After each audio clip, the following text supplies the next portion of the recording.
J'aurai l'occasion de peut-être d'en dire un petit mot aux annonces. Alors, ce matin, on va découvrir le texte du jour. Et vous savez que cette phrase fait un super titre, et cette phrase est dans le texte de l'Évangile. Donc, vous voyez que c'est quand même assez formidable. Pas besoin d'aller chercher très loin. Tout le monde te cherche. Tout le monde te cherche. On aurait pu dire, mais tout le monde cherche qui? Jésus. Et on va voir pourquoi. On va découvrir ensemble pourquoi. Je vous invite à lire déjà ce texte de l'Évangile. Jésus guérit beaucoup de malades. En sortant de la synagogue, ils se rendirent avec Jacques et Jean à la maison de Simon et d'André. La belle-mère de Simon était couchée, ayant la fièvre, et aussitôt on parla d'elle à Jésus. S'étant approché, il la fit lever en lui prenant la main, et à l'instant, la fièvre la quitta. Puis elle les servit. Le soir, après le coucher du soleil, on lui amena tous les malades et les démoniaques, et toute la ville était rassemblée devant sa porte. Il guérit beaucoup de gens qui avaient diverses maladies. Il chassa aussi beaucoup de démons. Et il ne permettait pas aux démons de parler parce qu'il les connaissait. C'est une alerte pour dire qu'il faut que je m'arrête. Jésus parcourt la Galilée, ça c'est le titre de la Bible. Vers le matin, pendant qu'il faisait encore très sombre, alors, et regardez bien chaque mot parce que tous les mots sont importants. Il se leva et sortit pour aller dans un lieu désert où il pria. Simon et ceux qui étaient avec lui se mirent à sa recherche. Quand tous lui retrouvaient, ils lui dirent « Tous te cherchent ». Il leur répondit « Allons ailleurs, dans les bourgades voisines, afin que j'y prêche aussi, car c'est pour cela que je suis sorti. » Et il alla prêcher dans les synagogues et par toute la Galilée, et il chassa les démons. Ici, notre lecture de l'Évangile. Alors, nous voyons dans ce texte qu'effectivement, une grande partie du ministère de Jésus était consacrée à la guérison, c'est-à-dire à des choses très tangibles qui pouvaient se voir et qui pouvaient apporter un témoignage très puissant de l'action de Dieu, c'est-à-dire du fait que Dieu vient parmi les hommes et agit puissamment en faisant du bien, en faisant beaucoup de bien. Parce que, alors autant on est marqué quand on nous fait du mal, autant on est aussi marqué quand on nous fait du bien. Mais il faut souvent 10 bonnes actions pour couvrir une mauvaise. C'est plus difficile. Mais là, Jésus va faire quelque chose de très, très fort en guérissant. Alors ça, vous savez, hein, ça c'est une particularité de Jésus quand il vient, c'est-à-dire qu'il y a beaucoup de gens, il n'y a pas de médecine à l'époque, et donc Jésus va dire, avant de commencer à parler de l'Évangile, avant de commencer à annoncer le règne de Dieu, le royaume des cieux, il faut que ces gens qui sont devant moi soient guéris, soient aimés, soient entourés, soient valorisés.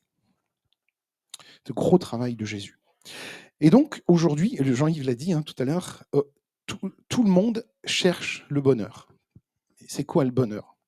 Il y en a un qui chante « Il est où, bonheur, il est où ?» Il est où? Il y a beaucoup de gens qui cherchent. Alors, ils posent la question. Il y a sûrement la réponse dans la chanson. Mais aujourd'hui, autour de nous, beaucoup de gens cherchent le bonheur. Vous voyez bien, ou cherchent quelqu'un qui va leur donner une réponse, qui va pouvoir leur apporter une réponse à toutes leurs questions. Et c'est depuis la nuit des temps, ça. Ça date pas d'aujourd'hui. Les mots d'aujourd'hui sont un petit peu différents de ceux d'avant, mais le cœur reste le même et la quête de bonheur, la quête de joie reste la même.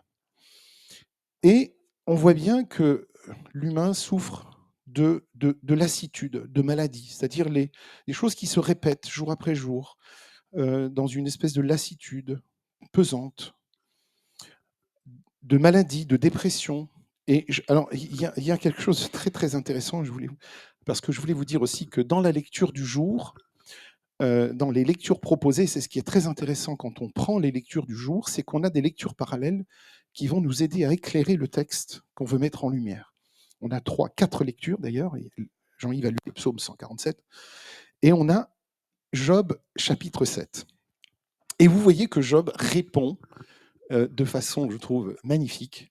La vie de l'homme sur Terre est une corvée. Alors, si je vous pose la question ce matin, pour vous, c'est comment la vie sur Terre? Est-ce que c'est une corvée ou est-ce que vous arrivez quand même à tirer un peu les marrons du feu et vous dire non, non, non, bon, nous, on a le Seigneur, donc on peut se dire ouais, la vie avec le Seigneur, c'est pas une corvée, c'est plutôt une belle vie. Mais ça peut devenir ça. Job avait de nombreuses raisons de dire ça. Hein, il avait beaucoup de raisons de dire ça. Mais depuis toujours, on voit que quand même, l'humain est en quête de quelque chose. Ça peut être un travail, ça peut être un logement, un ami, un conjoint. C'était déjà le cas à l'époque de Jésus. Mais ce qui est frappant, c'est que tous ceux qui cherchaient quelque chose, quand ils sont confrontés à la personne de Jésus, abandonnent tout. C'est-à-dire, ils abandonnent leurs problèmes, leurs soucis, et ils voient en Jésus ce qu'ils cherchaient depuis longtemps. Tout le monde te cherche. Jésus commence sa vie publique en se penchant sur toutes les souffrances humaines. Hein, vraiment, alors quand je dis toutes les souffrances humaines, c'est toutes les souffrances humaines. C'est-à-dire les maladies physiques, tout ce qui est physique, mais pas seulement. Les maladies psychologiques, psychiques, les maladies spirituelles, le problème, tous les problèmes spirituels de l'époque, dont les démons, qu'il expulse, Manu Militari. Et alors, Jésus n'expulse pas les démons pour laisser la personne comme ça, il expulse les démons, il extirpe la maladie pour y mettre la bonne nouvelle du royaume de Dieu. Il met quelque chose à la place. Il ne laisse pas le vide. Et notre récit d'aujourd'hui commence par la guérison de la belle-mère de Pierre, ce miracle qui est décrit par Marc dans des termes utilisés pour décrire la résurrection. Si vous avez, je sais pas, alors vous avez peut-être vos Bibles sur le téléphone, je voudrais juste revenir en arrière un petit peu. Voilà. Elle était couchée. Alors, je vais vous donner quelques termes en grec et en même temps, je vais vous faire une petite recommandation. Si vous avez, je vous enverrai le lien. Je vous recommande vivement d'aller sur le site internet Strong. C'est toutes les références grecques et hébreux. Vous savez que chaque mot grec et chaque mot hébreu a un numéro. C'est toujours le même de façon universelle dans le monde entier. C'est le même. Et quand vous tapez ce numéro, par exemple, là, nous avons couché, c'est ici couché, c'est katakemai, c'est le numéro 25021, 2521. Si vous tapez dans la référence Strong 2521, vous allez voir partout dans la Bible où ce mot exact, le mot grec, se trouve partout dans le Nouveau Testament. Et vous pouvez faire la même chose pour l'hébreu. Il n'y a pas besoin de connaître le grec, ça vous donne juste un intérêt vraiment nouveau. Ça vous permet de voir où ce même mot est utilisé ailleurs. Parce que dans les traductions, dans nos traductions, on aura peut-être ailleurs ce mot kakamenei, mais qui sera traduit différemment. Vous allez dire, tiens, c'est bizarre parce que là, c'était couché, mais là, c'est pas couché. Et là, vous allez voir que c'est couché. Mais le traducteur a fait le choix de changer le mot pour mettre, par exemple, étendu ou autre chose. Alors, voilà, ça c'était ma petite parenthèse, mais je vous enverrai la référence. Alors, le texte ne dit pas qu'elle était au lit, qu'elle était dans son lit malade. Elle était étendue. Étendue comme le sont les morts. Et le mot résurrection peut avoir deux consonances. Ça peut vouloir dire ça peut être traduit par se réveiller ou se lever.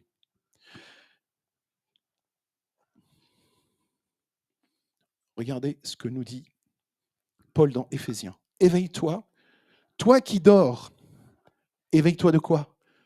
Lève-toi d'entre les morts et sur toi luira la lumière de Christ. Ça veut dire que Paul est en train de nous dire que quand on dort, quand on ne fait rien de sa vie, quand on est là comme ça juste à attendre que le temps passe, on a besoin d'une résurrection. C'est ce que Paul nous dit.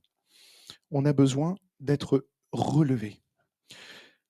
Et donc, cette parole aurait pu répondre à l'angoisse de Job. Et regardez ce que nous dit Job. Il nous fait des révélations intéressantes. À peine couché, je me dis, quand pourrais-je me lever? C'est-à-dire qu'il est même pas encore allé dormir, que déjà il se pose la question: «Est-ce que demain je pourrai me lever? Est-ce que j'aurai la force? Est-ce que j'aurai le courage? Comment je vais trouver l'énergie et la force de me lever demain? Quelle motivation j'ai dans la vie pour pouvoir me lever le matin et de dire: "Waouh, chouette, la journée va être formidable"?» Et remarquez que Marc ne dit pas ici que Jésus l'a guéri. C'est quelque chose que j'ai remarqué aussi en préparant ce message. Le texte ne dit pas que Jésus a guéri la belle-mère de Pierre. Il dit qu'il l'a fit lever.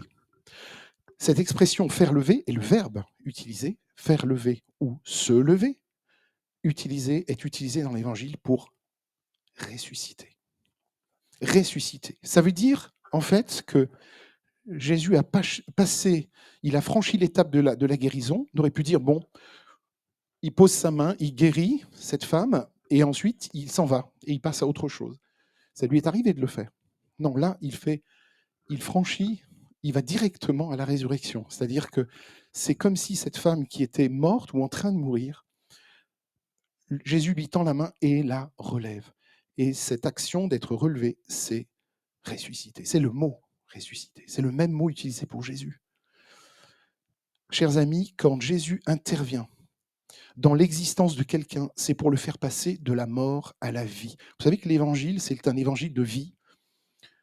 Dieu aime la vie. Jésus aime la vie. Nous aimons la vie. À toutes les pages de l'évangile, nous sommes invités à prôner la vie, à mettre en avant la vie en Dieu, la résurrection, ce qui nous fait revivre, ce qui nous fait renaître. Le métanoïa, le fait de changer de direction, de prendre à bras le corps cette vie que Dieu nous donne, que Dieu nous tend. Et donc Jésus va s'inscrire en permanence. Vous savez que quand Jésus parle, il s'inscrit dans sa résurrection future, mais vous savez que sa résurrection est notre résurrection. C'est-à-dire que sans la résurrection de Jésus, nous, on ne peut pas ressusciter. Et donc, comme Jésus va beaucoup parler, il dit, il faudra que je souffre, que je passe par la croix et la résurrection, et après je reviendrai. Eh bien, il nous inscrit dans cette dynamique de la résurrection aussi.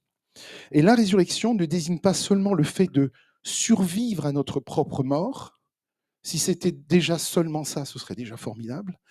Mais c'est bien mais qui est le fait de vivre dès maintenant la réalité de la présence de Jésus à nos côtés, là, ici, aujourd'hui avec nous. Et pas seulement ça, jusqu'au plus profond de nous et entre nous. Sa résurrection, mes amis, c'est pas juste un jour vous allez hypothétiquement ressusciter. Non, c'est déjà maintenant. C'est-à-dire que c'est l'action de nous relever, de nous tenir debout et de promettre sa présence à nos côtés, en nous et entre nous. Pour être relevé, notre part à nous, notre travail à nous, c'est de le laisser libérer ce qui en nous, mais aussi entre nous, nous entraîne dans la mort. Et la mort, ce n'est pas un suicide collectif dont je parle ici. Ça peut être juste une mort relationnelle. Le fait de ne pas faire l'effort. Aimez-vous les uns les autres, c'est pas facile. Ça peut être juste quelque chose qui finalement nous entraîne dans quelque chose qui va faire que nous allons passer, les années vont passer, et puis on n'aura pas changé. On sera toujours les mêmes. C'est pas ce que Jésus veut pour nous. Et donc, pour libérer les gens de leur maladie et des angoisses, Jésus va attendre la nuit. C'est ce que j'ai remarqué aussi.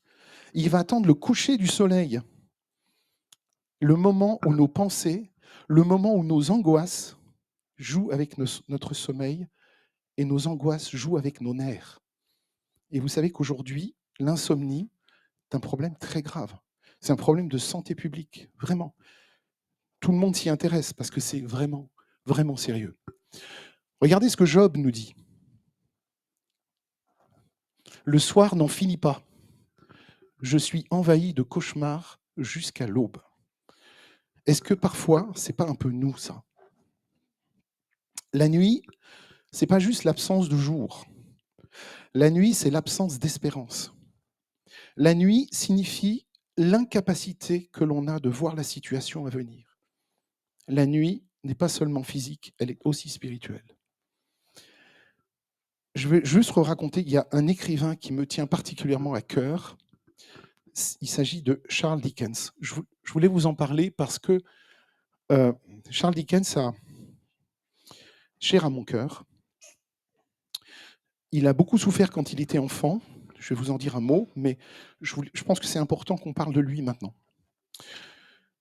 Il est né en 1812, il est mort en 1870, et il décrit Manchester, en Angleterre, comme un hiver perpétuel.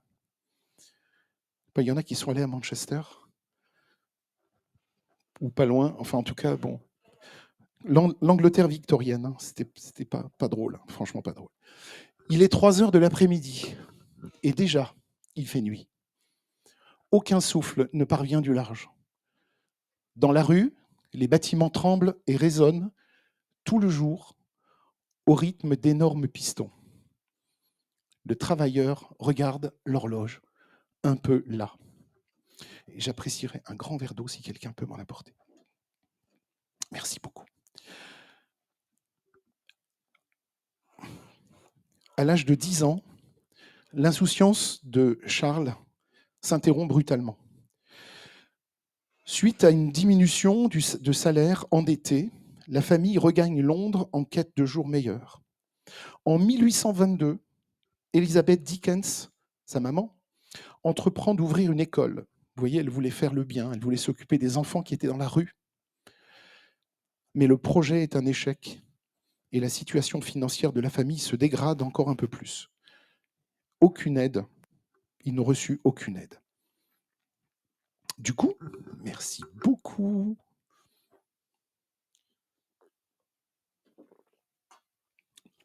Déscolarisé, Charles Dickens subvient aux besoins de sa famille en nettoyant des bottines, puis embauché en 1824 dans l'usine Warren's Blacking Factory dans le Strand, où il colle 10 heures par jour des étiquettes sur des flacons de cirage, et de teinture. Ça permet à la famille Dickens, ce travail de cet enfant, ça permet à la famille Dickens d'être hébergée. Mais suite à un endettement, son père et sa famille sont incarcérés le 20 février 1824 à la prison de Marshalsea à South Park pendant 3 mois. Vous allez voir pourquoi c'est important, ce que je vous dis. Charles Dickens va rester marqué à vie par ces quelques mois d'incarcération de sa famille, par la dureté du travail à l'usine. En mars 1825, Charles cesse de travailler à l'usine et reprend enfin l'école pendant 2 ans. À l'âge de 15 ans, il se met à travailler comme clerc dans un cabinet d'avocats, puis devient reporter sténographe indépendant et il enregistre notamment les chroniques des débats à la Chambre des communes avec succès. Est-ce que vous savez est-ce que vous connaissez les romans qu'il a écrits? Il y en a un qui est très très connu, allez-y, ne soyez pas timide. Oliver Twist et Moby Dick et David Copperfield. Vous savez quel était le point commun de ces 2 enfants, de ces 2 romans différents? 2 points communs. Exactement, orphelins du père, tous les 2. D'ailleurs, il y a une histoire avec David Copperfield qui est assez terrible, qui ressemble un peu à l'histoire de Charles Dickens. C'est qu'en fait, tout le monde va désigner Oliver Twist en disant: «Tiens toi, on n'a pas assez d'avoine», c'est une histoire de bouillie, il était dans un orphelinat, et puis, ils envoient Oliver Twist, demander: «Tiens, demande pour nous un peu plus d'avoine dans notre bol». Et il a demandé et ça lui a coûté très, très cher. Très, très cher. Et ces 2 personnages, orphelins de père, vivent une vie très rude. Et donc les personnages de Dickens étaient souvent des marginalisés, des orphelins, des travailleurs pauvres, des criminels repentis. Et il voulait faire quoi, Charles Dickens? Il voulait susciter l'empathie chez ses lecteurs en dépeignant les luttes et les aspirations dans une Angleterre victorienne. Écoutez bien maintenant. Son œuvre a contribué à façonner le débat social et inspirer des réformes en Angleterre au XIXe siècle. Il a été marqué dans sa vie au fer rouge en étant tout petit à l'âge de 10 ans et il a voulu se battre pour que d'autres enfants ne vivent pas ce qu'il avait vécu. C'est ce que Jésus a fait. Il relevait. Et dans cette nuit épaisse, c'est dans cette nuit épaisse que Jésus se tient. Mes amis, aujourd'hui, soyons certains que dans la nuit épaisse que nous vivons, Jésus se tient. Il est là, dans la nuit, pour nous. C'est là que les disciples aussi le trouvent alors qu'il fait encore noir, et ils viennent lui parler de l'angoisse des hommes, et Jésus répond qu'il est là pour les soulager.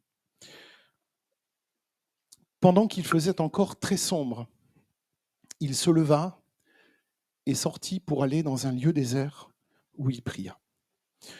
Pendant que les hommes dormaient, Jésus veillait et il priait. À chaque fois que nous avons peur, Jésus est là et il prie. Il y a quelque chose que j'ai remarqué un peu tout à nouveau, c'est cette dépendance de Jésus lorsqu'il est devant son Père. Lorsqu'il est devant son Père et qu'il prie dans ce désert, il est comme un homme lorsqu'il est devant son Dieu, devant son Père. Mais quand il était parmi les hommes, il était pleinement Dieu. Et il faisait des miracles. C'est quelque chose de frappant. Quand Jésus va au désert, il y va. Il était pleinement homme et pleinement Dieu, mais il y va comme quelqu'un de totalement dépendant devant son Dieu. Et il lui demande des choses. Et vous savez que Jésus est notre avocat. Vous savez que Jésus, c'est lui qui intercède auprès du Père pour nous. C'est ce même Jésus qui se lève tôt le matin.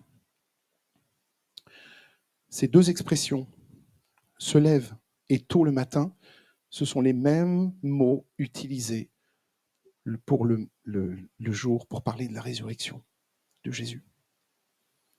Et il va dans un lieu désert pour prier. Revenons un instant à la belle-mère de Pierre. À l'époque, une fièvre cachait souvent le symptôme d'une maladie qui pouvait conduire à la mort. À l'époque, quand on était malade, c'est comme si on allait mourir, puisque personne, il n'y avait pas de médecin et on ne savait pas comment cette maladie allait terminer. Soit elle guérissait, souvent elle finissait par la mort. Et donc, ça signifiait qu'un membre précieux de la famille ne pouvait plus vaquer à ses occupations, et la maladie lui avait en quelque sorte volé sa vocation. Et Jésus la relève simplement, et nous voyons que la fièvre la quitta. Et qu'est-ce qu'elle fait juste après? Elle les servit. Ça veut dire qu'elle les sert, elle va à la cuisine, elle a retrouvé sa forme et elle va à la cuisine. Et les verbes aussi sont intéressants. On a en Marc 16, verset 6, le mot égéro, c'est la référence Strong 1453. Elle est appliquée à Jésus lui-même, et Marc utilise égéro dans de nombreux cas de guérison. Le mot suggère qu'une nouvelle force est transmise à ceux qui sont affaiblis par la maladie, par les esprits impurs, voire la mort. Et pour qu'ils puissent se relever et reprendre leur place dans le monde, c'est là que le deuxième verbe est intéressant et entre en jeu. La belle-mère de Simon servit immédiatement après avoir été relevée.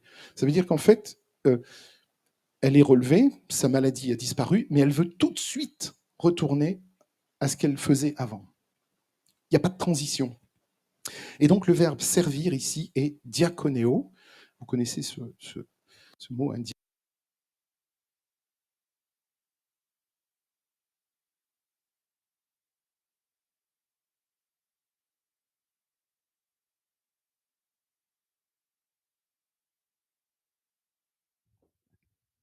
Alors, voilà.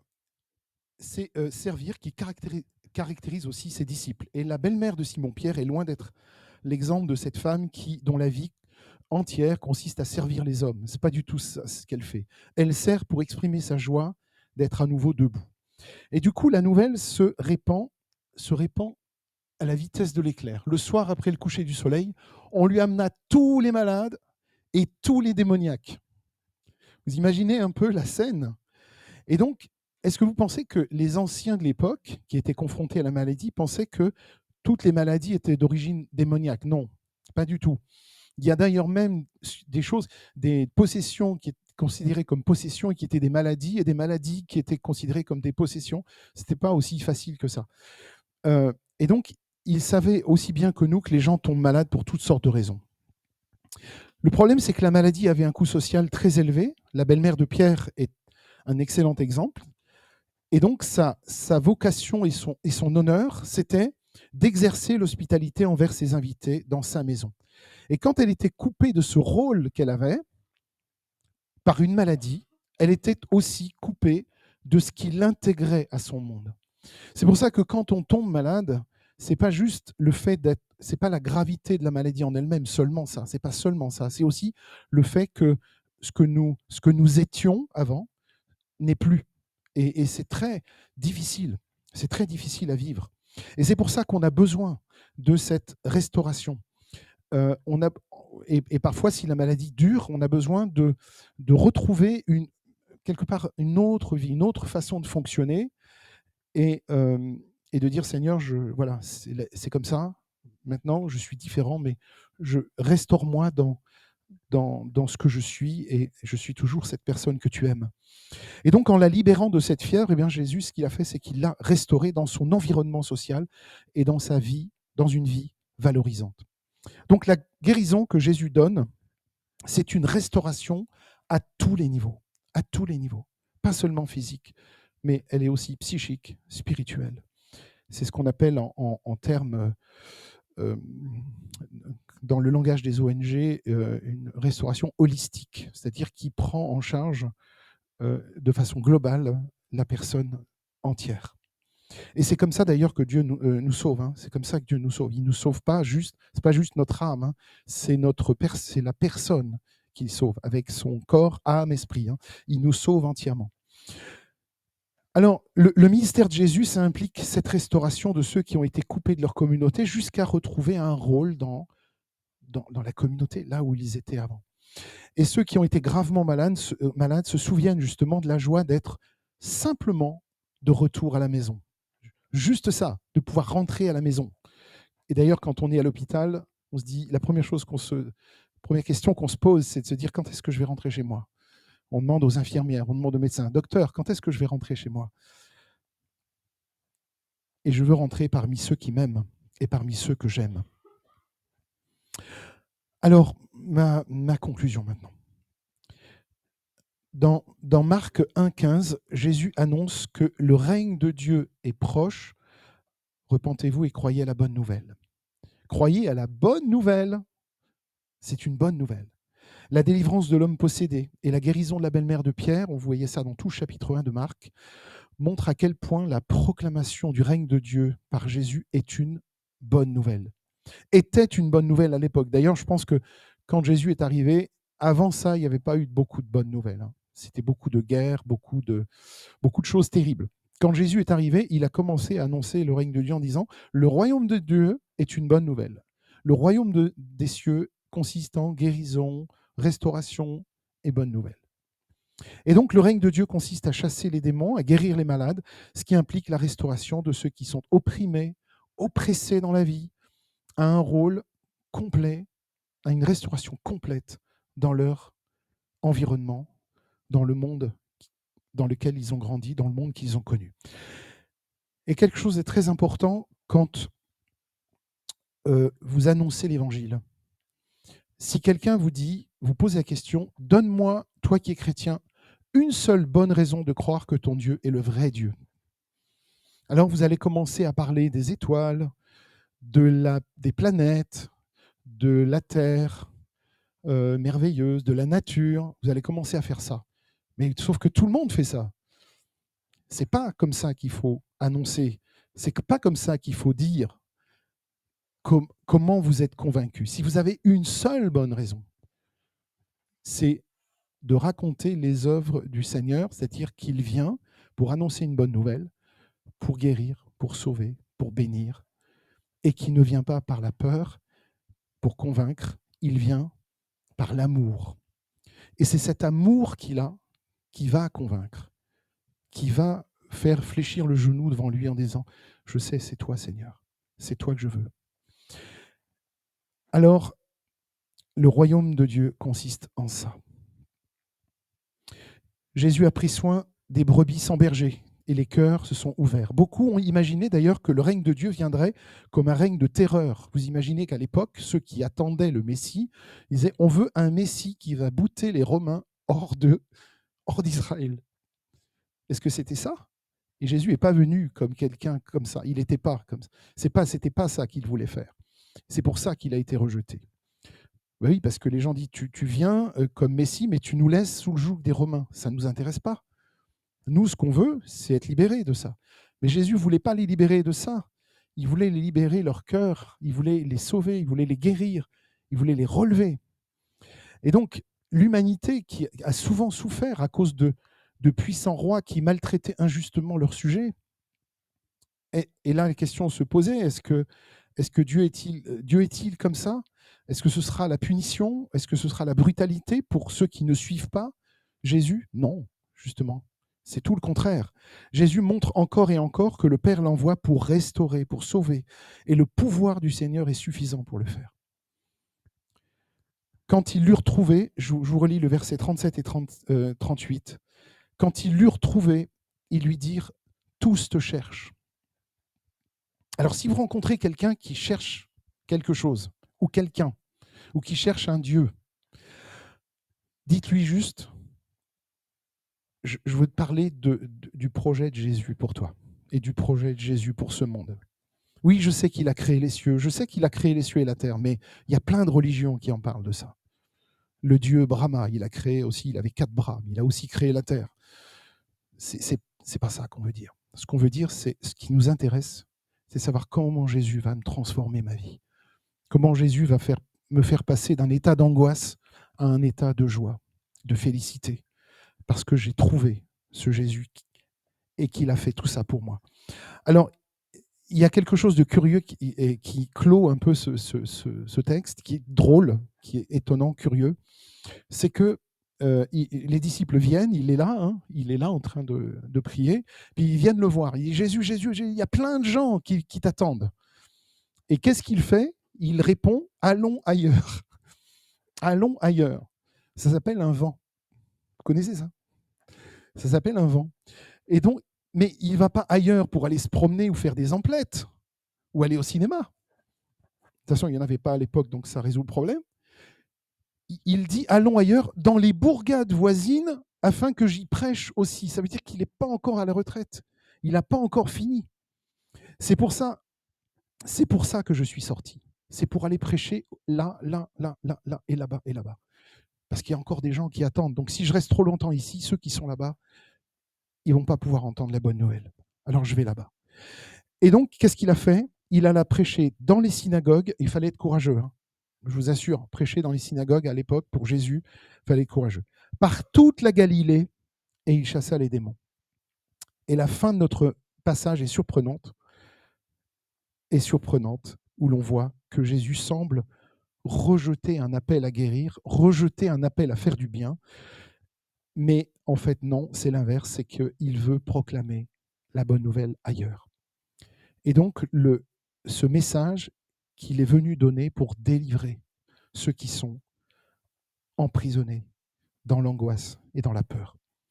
Alors, il répond allons ailleurs, aux disciples qui le cherchent. Et donc, pour Jésus, aller ailleurs, c'est continuer à propager l'espérance et c'est communiquer cette espérance du salut que Dieu donne. Donc, mes amis, nous avons une mission, tous ensemble, propager l'espérance.